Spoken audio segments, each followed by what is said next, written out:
Interesting that, you know, you have young people too that see the show now. It's a surprise to me, but they evidently love it very much. It's a it's a good feeling. It really is. You know why? Maybe it's because they don't see that type of good improvisational humor today. No, they don't. You know, they see everything as "Good evening, mother." You know. And the kids get the good lines. The little 5-year-old kids. Yeah, that's the truth. You know, it's in most of the sitcoms they have children, they have the punchline. But once you go over 5, that's it. Yeah. Now, what are your first impressions on being back in New York City in front of a live audience performing on stage? When you get out there, what are your first impressions? It's marvelous. It's a wonderful feeling. I mean, to be received like this is, it's a surprise. I mean, I felt that they'd be friendly, but this is almost overwhelming. They really come out and they've shown their appreciation to the nth degree, and it's just marvelous. It's just a wonderful feeling. And your humor has really, you know, as we say, has transcended 3 generations. To what do you attribute this? If you could think about it, you know, the kids, the people in my age in the 30s, the people in the 50s. Well, I never did anything that was topical, you know. I never did anything on politics or on what was happening that day or what was happening that week or what the elections were going to be or anything like that. And I concentrated on what goes on in everyday life, you know, if a guy, a boy goes out with a girl, takes her out for the first date, it's like, it's that way, it was that way since before the Greeks and before the Egyptians, and it's going to be that way long after we're gone, because that's human nature, and to do things from human nature. I'm a people watcher. That's how I get my humor. My material is watching people.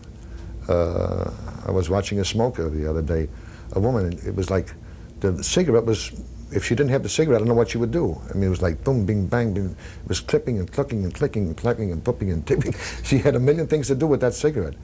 And she wasn't smoking it too much. It was just that she had to have that thing and knock it down and hold it and put it up, pick it down, put it down, open up, pick it up. So this is what I watch. And these are the things that are funny to me, you know. Of course, there are other funny things, but the things that happen in everyday life, that's what gets me. Observational humor, just Yes. in society in general.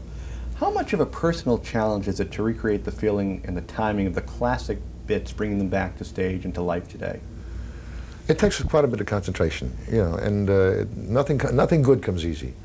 And it's hard, you know, and I want to give them the best I can, because you feel you have an obligation to, and I do, to have an audience with that much going for you. Not to deliver for them is, I would feel terrible.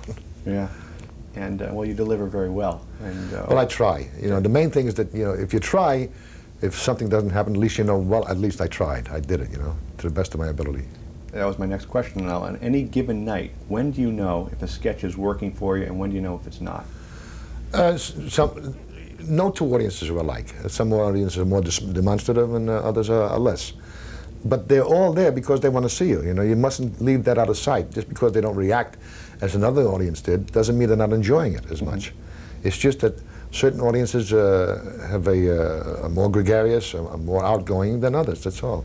It's the mood that the audience gets into right before the show or when the show starts. You know, something can throw them or something. That audiences are very, very fickle. If it rains, it's a harder time to pull the audience up because they fought for cabs, they fought for this and to get this and come in and get this and I'll meet you there. And they had an awful lot of trouble getting there. So they're going to be a little while till they settle down. And then, but if it's a nice weather, they had, you know, didn't have to fight for cabs, didn't have to fight this or that. You know, the traffic was easier. So they're in a better mood, more receptive. So it's a little easier. I mean, that's what I find. Are there certain givens like that? I mean, if it rains, you know, I mean, most of the time we're going to be in trouble. No, there's nothing 100%. I mean, there's somebody you can come in and the audience will be storming outside, and you come in and all of a sudden, bang, you can't even hold them. So there's no hard, fast rule. Now you, and deservedly so, are known as one of the improvisational masters. Are these skills inborn, or can one actually learn them, do you think? Well, first of all, the main thing in comedy is timing. Timing is the most important. It's not what you say, it's how you say it. It's not what you do, it's the way that you do it. If you believe in yourself and you believe that you can put something over, if you concentrate on it, or if you say it in a certain way, or it becomes your style. But your timing has to be with your style. It's you. You have your style. See, my heroes, Charlie Chaplin, W.C. Fields, Laurel and Hardy, Buster Keaton, these are giants. These are my heroes. And I watched them all, and I watched them very, very carefully. And I'm a compilation of all of them, plus then I superimpose my own personality on top of it, and that's what comes out. So that's what you have to do. You have to study. You have to have idols and heroes that you can pattern yourself after. Mm-hmm. And then it's up to you what your personality can compile all these things together. Then you put it together and you see what comes out. And that's being modest, because some of your, I mean, a lot of your talent has to be inborn, and because you picked up, give me an example. I'll give you an example. You picked up, I mean, you're very famous for the dialects you do. Oh, yeah. And you picked up these dialects from listening to people. But I mean, even if you listen, if I try to listen to people and do an Italian accent, I can't do it. Yeah. I mean, you picked Russian, you picked Italian, you picked everything up from being in the store, right? Yes. Well, you know, I have it's a God-given gift, and I don't want to deprecate it. You know, I'm thankful for it. You know, and it's a marvelous tool, but it has to be used right. You know, you can be given a gift, and if you don't use it right, you can destroy it or waste it. So I use it only very sparingly, and as you saw, I just do there's 3 languages, which I do. I could go on and do more and more, but then you take the edge off it, you know, if you do too many at once. Because if you're on for a long time, if you're on over an hour, which I am, way over an hour, yeah, right, and you start to do something too much, you have to know when to hold back, when they've had enough. Even the best dessert is sometimes a little too much. Yeah, you always want to leave wanting more, yeah, right, exactly. Now, where do you get your inner drive and energy from when you perform night after night? Well, you want to satisfy the audience. I mean, they've paid you the compliment to come down and see you. I mean, that's a compliment. I mean, they're paying to see you, you know. And they had trouble getting down there, as I said before. And that's a tremendous compliment. And you have, as I said, you have an obligation to deliver. And that's makes you, I get a little nervous every time, surely. Of course I do. If I didn't, I'd start to look at myself a little ways. Is it, I mean, you did a show, an hour-and-a-half show, live in front of an audience where anything could go wrong. Oh, sure. This is great preparation. I mean, everything is in the preparation. Everything is in preparation. I mean, you have to have all your tools, but the preparation for what you're going to do, you have to know exactly what you're going to do. Then if something happens, you can play with it, because you know what you're going to do. You're not, you know, fishing around coming out and saying, well, I'll wing it. There's no winging. You don't wing comedy. You may get lucky a couple of times, but you're not that lucky all the time. You can't, you know, bank at it that it's going to come. You say, I know what I'm going to do, and if something does happen, fine. Then I can deliver a little more. Or if something happens in an audience, or I get something this, or something goes wrong here and there, you can cope with it, and you can make it funny instead of making it. You can make it work for you. Let's say that, if you know what you're doing. What has been the biggest surprise, talk about live performing, whether it be TV or the stage, where you were able to turn it around, and something that maybe came up that you weren't expecting, that you can remember over the years? Is there one thing? Oh, there was oh, sure. I mean, there was one time when I was getting dressed for Max Liebman, who was the producer and the genius of Show of Shows. He changed the running order right after the dress rehearsal. And I told my dresser, I said, you got that, right? Because I can't think of everything when I come in. So he just lays out the clothes, and bang, I jump into him, and he helps me. And I said, that's the running order. This is in that act, that's in this act, and we're going to change. Okay, gotcha. And I rushed in, and he had the clothes down, and it was a strongman act. I was doing pantomime with Imogene, about a strong man, you know, in the circus. And I had this, you know, leopard leotard on, and armlets, and I had the gold lame boots, you know, and I was all set. And I walk out, and it's a bus sketch. And that's, you know, Carl is sitting there on the bench waiting for the bus to come. And I'm looking at it's a nightmare. It's a nightmare that's come true. And all of a sudden you look out and go, no, it can't be, you know. And you're on live. There's nothing you can do. You can't say, hold tape, you know, that's it. Forget it. So I said, pants, coat, shirt, pants, coat, shirt, pants, coat, shirt. And somebody gave me a pair of pants and a shirt and the coat, and I walked out. And I walked out and I sat down on a bench with Carl, and Carl looks over and he sees the gold. I crossed my legs and he saw the golden made boots and he said, "Gee, those are great. Where'd you get those?" I said, "Well, they're good, you know, but you got to feed them twice a day." Correct. So the audience picked right up on it. So Sure. they knew right away, you know. Sure. And while I'm walking out with golden made boots, something is wrong. So and the audience enjoys that, because if it's right there at the spur of the moment. That's what happens. That's the main thing. Well, that's like people used to always watch the Carol Burnett show, because Harvey Korman, and they'd always crack up, and people love that stuff. Sure. You know, that scene sounds just like a scene that they had in My Favorite Year when Joe Bologna. Remember that scene when he comes out and he's? Oh yeah. Well, I saw the picture and I thought it was very, very. My Favorite Year is a great picture, and I enjoyed it. And I thought Joe Bologna did a great impersonation of me. Really, very, very good. But I enjoyed Peter O'Toole, because that was more like me. I mean, I am an alcoholic, and that reminded me of me. I couldn't even face my family or anything, you know. Which, that's gone, that's gone, that's over. Now I can enjoy life. Now I can appreciate, I can really, the main thing about what's happening now is that I can truly appreciate it. I mean, when I was younger, I took everything for granted, you know. You say, well, it's coming to me, you know, I got it, man, I got this. So now, when I found out what life was all about, and who they and them are, because when I found out they and them was me, so now I truly appreciate it. It's a marvelous, marvelous feeling. And over those years, I mean, you have received several awards, including numerous Emmy Awards. Mr. Caesar, could you just put the awards into personal perspective for me? Well, an award by your peers is something that's very, very fragile. Not only fragile, it's a great compliment. You know, when your peers take time out to applaud you and say you've done very good work, that means something, and it's very, very. It means something much more now than it did, as I said before, because I really didn't know. But now, I truly appreciate it. You know, I look around and I say, "My God, what a lucky, lucky man!" Truly. What?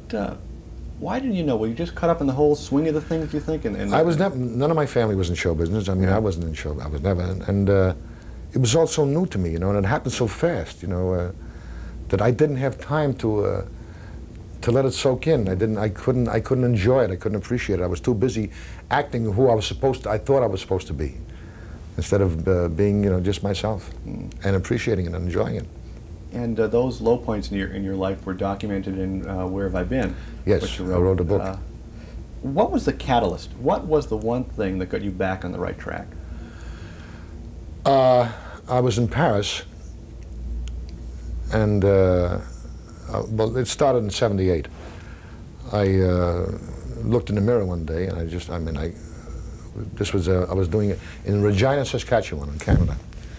I was doing a play there, Last of the Red Hot Lovers, and I couldn't remember my lines. I couldn't do anything. I was just nothing. And I walked into this little tiny dressing room off the kitchen, and I looked in the mirror and I said, "Sid, you want to live or you want to die?" It was as simple as that, because I was losing my memory, I was losing everything, and I was losing my life. And I said it, "You want to live or you want to die, Sid?" It's very simple. No gray area, no maybe we'll see, we'll talk about it. No, that's it. And I knew it right then. You make the decision right there. And from then on, that was it. I just stopped everything. I know, because I was reading that you said that procrastination is one of the biggest ills that can be Procrastination is the biggest ills that we have in this world. Yeah, I'm gonna do it. Don't worry, I'm gonna do it tomorrow, and well, the weekend. I'm gonna start. Monday starts in a whole new week. I'm gonna start then. But right now, I'm gonna take it. You can't. You got to make the cut and make it clean, and that's the only way to do it. You know, when drinking is a very selfish attitude in life, and you drink alone because you want to drink. Because you want to drink, and your mother can't stop you, your mother, your wife, your father, your sister, your brother, it doesn't make any difference. You're drinking because you want to drink. And when you want to stop, you have to stop because you want to stop. You can't stop for your mother, your wife, your children, or it doesn't mean a thing. You have to want to stop. Personally, you want to do it for yourself. And I started to write another book. I started to write some notes for another book. It was called How to Make Friends with Yourself. and maybe it'll come out. We'll see.